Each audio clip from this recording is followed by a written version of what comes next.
নমস্কার বন্ধুরা, আজ আমি আপনাদের সঙ্গে পমফ্রেট মাছের দারুণ একটি রেসিপি শেয়ার করব। এই মাছ দেখতে যতটা সুন্দর, খেতেও খুবই সুস্বাদু হয়। পমফ্রেট মাছের অনেক রকমেরই রেসিপি হয়, তার মধ্যে আজ আমি একটা স্পাইসি আর টেস্টি একটা রেসিপি আপনাদের সঙ্গে শেয়ার করছি।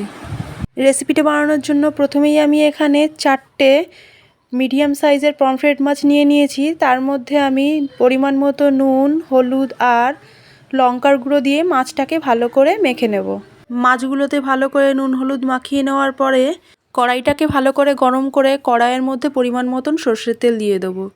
সর্ষের তেলটা যখন ভালোভাবে গরম হয়ে যাবে তখন ওই তেলের মধ্যে মাছগুলোকে একে একে দিয়ে ভালো করে উল্টে পাল্টে ভেজে নেব।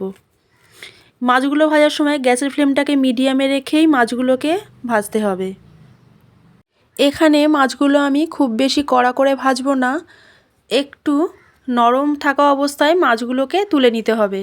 দেখুন বন্ধুরা, মাছগুলো প্রায় ভাজা হয়ে গেছে। এখন মাছগুলোকে অন্য একটি প্লেটে তুলে নেব। এইভাবে একে একে আরও যে বাকি মাছগুলো আছে সেই মাছগুলোকেও ভেজে নেব। এখন ওই মাছ ভাজা তেলের মধ্যেই আর একটু সর্ষের তেল অ্যাড করে দেবো। সর্ষের তেলটা যখন গরম হয়ে যাবে তখন ওই তেলের মধ্যে 1 চামচ কালো জিরে আর একটা শুকনো লঙ্কা ফোড়ন দিয়ে দেবো। ফোড়নটা যখন ভালোভাবে ভাজা হয়ে যাবে তখন ওই ফোড়নের মধ্যেই একটা মিডিয়াম সাইজের পেঁয়াজ বাটা, 1 চামচ আদা বাটা আর 1/2 চামচ রসুন বাটা দিয়ে মশলাটাকে 1 মিনিট মতন ভালো করে কষিয়ে নেব। মশলাটা ভাজার সময় গ্যাসের ফ্লেমটাকে লোতে রেখেই মশলাটাকে ভাজতে হবে। মশলাটাকে এইভাবে একটু ভেজে নেওয়ার পর এই মশলার মধ্যে পরিমাণ মতো নুন, হলুদ, 1 চামচ জিরের গুঁড়ো, 1 চামচ ধনে গুঁড়ো আর 1 চামচ লঙ্কা গুঁড়ো দিয়ে মশলাটাকে আরও কিছুক্ষণ কষিয়ে নেব।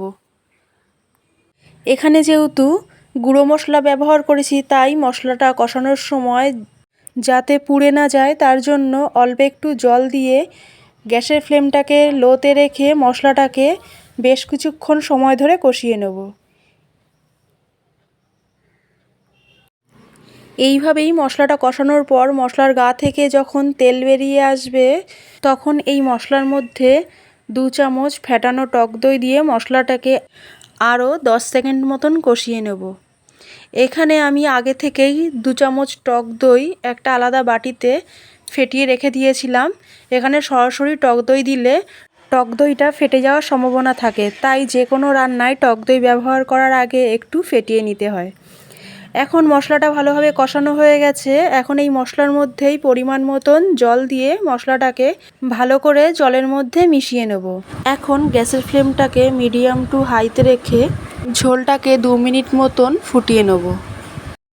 ঝোলটা যখন ভালো করে ফুটে আসবে তখন এই ঝোলের মধ্যেই আগে থেকে যে মাছগুলো ভেজে রেখেছিলাম সেই মাছগুলো একে একে এই ঝোলের মধ্যে দিয়ে ভালো করে খুন্তির সাহায্যে মাছগুলোকে নেড়ে ঝোলের মধ্যে মিশিয়ে দেব। 10 মিনিট মতন গ্যাসের ফ্লেমটাকে মিডিয়াম টু হাইতে রেখে মাছগুলোকে ফোটানোর পর ঝোলটা যখন একটু ঘন হয়ে আসবে তখন ওই ঝোলের মধ্যে স্বাদমতো চিনি আর 1/2 চামচ গরম মশলার গুঁড়ো দিয়ে 2 মিনিট মতো ফুটিয়ে নিলেই রেডি পমফ্রেট মাছের ঝাল।